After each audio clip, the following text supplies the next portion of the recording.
ഒരു വലിയ ഇടവേളയ്ക്ക് ശേഷം മമ്മൂക്ക പോലീസ് വേഷത്തിലേക്ക് എത്തുമ്പോൾ അത് കാണാൻ വേണ്ടി നമ്മളെല്ലാവരും ഇങ്ങനെ കാത്തിരിക്കുകയാണ്. അതുതന്നെയാണ് കസബ എന്ന ചിത്രത്തിന്റെ ഏറ്റവും വലിയ പ്രൊമോഷനും. മാത്രമല്ല, മലയാളത്തിന്റെ പ്രിയപ്പെട്ട തിരക്കഥാകൃത്ത് രഞ്ജി പണിക്കരുടെ മകൻ നിധിൻ രഞ്ജി പണിക്കർ ആദ്യമായി സംവിധായക മേലങ്കി അണിയുന്ന ചിത്രം കൂടിയാണ് കസബ. കാര്യം ഇങ്ങനെയൊക്കെ ഇരിക്കുമ്പോൾ കസബയുടെ ഫസ്റ്റ് ലുക്ക് പോസ്റ്റർ തന്നെ കേരളത്തിൽ വൈറലായതും നമ്മൾ കണ്ടു. എന്നാൽ ഏതോ ഒരു വിരുദ്ധന്റെ പണിയിലൂടെ ഇപ്പോൾ കസബയുടെ ടീസർ ലീക്കായി എന്നുള്ള പുതിയ വാർത്തകളാണ് നമ്മൾ കേൾക്കുന്നത്. ടീസറുകൾ ഒരുപാട് പേർ കണ്ടെങ്കിലും അണിയറ പ്രവർത്തകർ പറയുന്നു ലീക്കായിരിക്കുന്നത് കസബയുടെ ഒറിജിനൽ ടീസർ അല്ല എന്ന്. 37 സെക്കൻഡ് ഉള്ളതും കസബയുടെ ടീസർ എന്ന പേരിൽ പ്രചരിക്കുന്നതുമായ സാധനം എന്തായാലും സമൂഹ മാധ്യമങ്ങളിലൂടെ ശ്രദ്ധ പിടിച്ചുപറ്റി എന്ന കാര്യം പറയാതിരിക്കാതെ വയ്യ.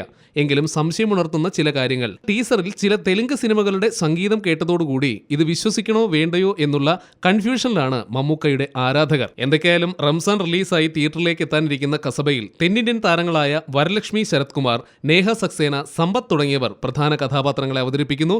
ടീസർ ലീക്കായത് ചിത്രത്തെ ഒരു തരത്തിലും ബാധിക്കാതിരിക്കട്ടെ എന്നും മമ്മൂക്കയുടെ കാക്കി വേഷത്തിലുള്ള തിരിച്ചുവരവ് വൻ വിജയമാകട്ടെ എന്നും നമുക്ക് ആശംസിക്കാം. And now you're back, so you're the Onam heroine. Tell us about Central Jail. What's your role in that film? The role is of a middle class girl, and there is also some interesting elements to it.